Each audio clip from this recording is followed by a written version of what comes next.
Promote your brand here at Viral Hip Hop News. Email me, samant@vhiphopnews.com. No, wait, let's go. Talk about Jigga man. Jay-Z. He got the world go crazy today from his song on DJ Khaled's new album. I think Wayne's on there, Rick Ross on the song. John Legend's on there. John Legend. Yeah. I skimmed through the album. It was pretty decent for what I heard. Yeah. You know, I want to give it some more time before we actually give a, review on it. But he addressed Meek Mill, man. He addressed Meek Mill leaving Roc Nation. And to sum it up, man, he pretty much came out. I'm actually going to read it verbatim right here. He said, me and Meek could never beef. I freed that end from a whole bed. Hove did. Next time we have a discussion who the GOAT is, you donkeys know this. I mean, he said it way better than that. I'm not a rapper. You know what I'm saying? Go listen to the song. But Hove talked this shit. Yeah. Like you said, he talked this shit. You know, on the track, he talked about, the billionaires that he helped cultivate and create, Rihanna, Kanye West. And then Meek Mill, he responded and said, never. What do you think, man, about one, Jay-Z's verse and him, pretty much saying, look, he saved Meek from doing a whole bit. We can never have beef. Well, I'll answer that question first. That's a fact. I mean, what can I say about that shit? You know what I'm saying? He did help Meek. Meek just confirmed it. You know what I'm saying? He said that was a fact. It was a lot of questions and conversations going on whether or not there was something going on between Meek Mill and Roc Nation after Meek Mill came out, said that he wanted to be free. He wanted to kind of give his artistic expression a little more freer than what he's able to do at Roc Nation or these other labels. So obviously it was easy for us to go, okay, what's the problem with him and Jay-Z? Because Jay-Z's the head and the face of Roc Nation. So I'm not surprised by that. And this is how Jay-Z approaches certain things when he's talked about in the media or when he's talked about things. He doesn't come out and do interviews. You won't see a blog post or something on Twitter. Right. He goes and addresses it on wax, and this is what we all appreciate about Jay. Now, let me say this about him before I yield the mic to you, brother, because a lot of people are going crazy. I went on Twitter today. They saying this is Jay-Z's best album of the year. We seen Guru, shout out to Guru, say that there's no debate. Jay-Z's the GOAT. He said this weeks prior to the record coming out. On the Breakfast Club, they saying that Jay-Z's this the best thing. I don't agree, bruh. We don't agree what? That it was his best verse? No. Okay. I don't agree that the shit was all moving. This is Jay-Z. I don't think that this verse alone should yield the conversation about the whole album the way that it is. I think people are dick riding a little bit because this is Jay-Z. We've heard him talk about the billionaires that he's created before. We've heard about how he's turned the Coke business into a legitimate business to become a billionaire. Not to say that he has not done it at a masterful level. The entendres that he put in that verse are fucking ridiculous. If we sat down and broke down the lyrics, we can go, this man's a genius. There's no debating that. I'm not debating that. I'm not saying it was whack. I just think people overblow this shit. Every time he comes out with a verse, it was just the greatest thing since Jesus was fucking risen. I don't know, man. And I think people do this because we talk about like him kind of, being discreet and doing it on wax, not doing it so much and not talking so much and not, watering himself down. And now when he comes out, it's like, holy shit, this dude still got it. Mm-hmm. You know what I mean? And we expected him to still have it, but you know what I mean? I think it was a great verse. I don't think it definitely wasn't his best, verse, but I think that's why people do that, is because it's so few and far in between when you get to hear Jay-Z speak. Every time people say stuff about him, commandments that, it might be a month or a year or a few, whatever, before he responds. But when he comes and responds on wax, it's like bombs, like, oh shit. But yeah, a little overreaction by the people. Absolutely a little overreaction. But it gave me, I ain't gonna lie, the shit gave me chills listening to it. Let me ask you this, because I don't know a bigger Jay-Z fan than you, even a bigger Jay-Z fan than I am, right? And it's dope, you know what I'm saying? You know his catalog more than I do. Right.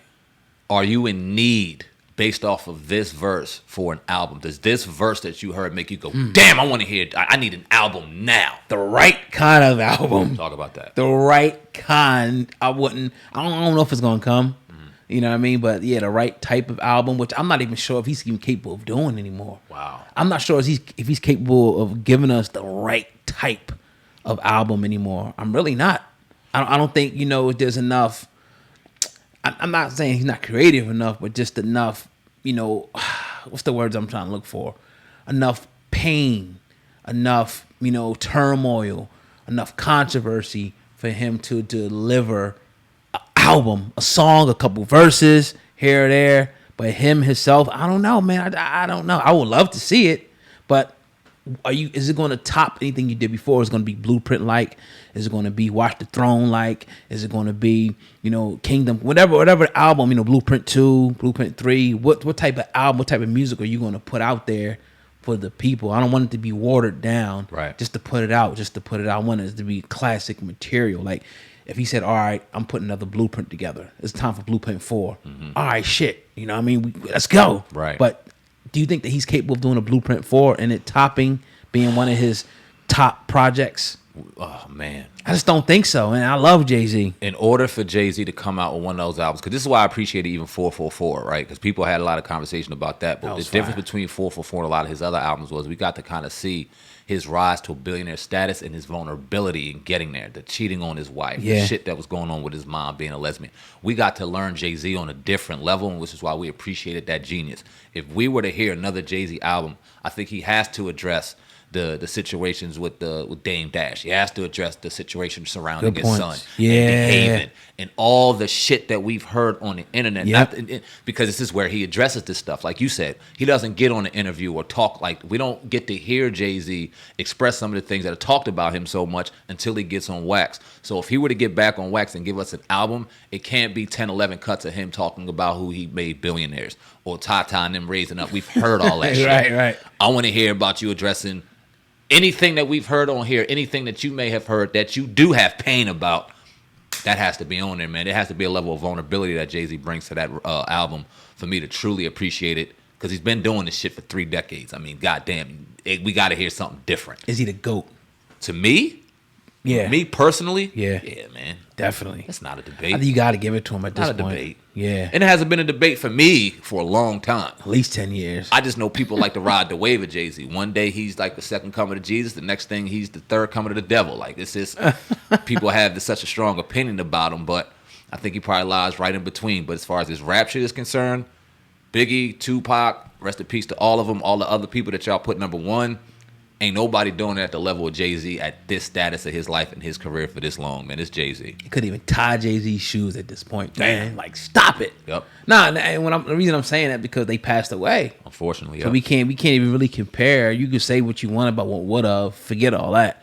We dealing with who's here and who's been here, and he is at the top. Level, better than anybody that ever, in my opinion. And I know a lot of people will say, "Nah, this person, it's this and this and this." Come on, dog. It ain't even close. My comparison to Jay-Z and Tupac, I put the football. Now, my team is Washington. One of my favorite players is Sean Taylor. And I believe in my heart that Sean Taylor is one of the greatest safeties to ever walk this earth. But is he a Hall of Famer? Does he deserve to be the greatest? No, because he passed away, unfortunately, 4 years into his career. Yep. And we never got to see it finish. Yep. That has to matter in this situation. Yes, Tupac was revolutionary, and we still keep him and hold him dear to this day. Biggie the same way, and some of our other rappers.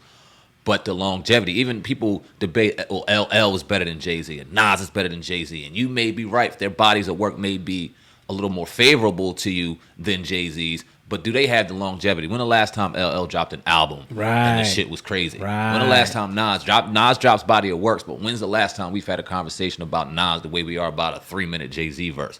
It doesn't happen, and that's for a reason, man. Yeah. It's for a reason. Great points, man. Speaking of that, man, speaking of Biggie, his mural was actually defaced. You know what I mean? Which is crazy, man. I don't know why people do stupid shit like that. Attention. Weird, man. Disrespectful motherfuckers, man. And it's the day and age we live in. I bet you it was somebody that has no idea who Biggie even was. Right. What he meant to Brooklyn and to the world and to hip hop. And it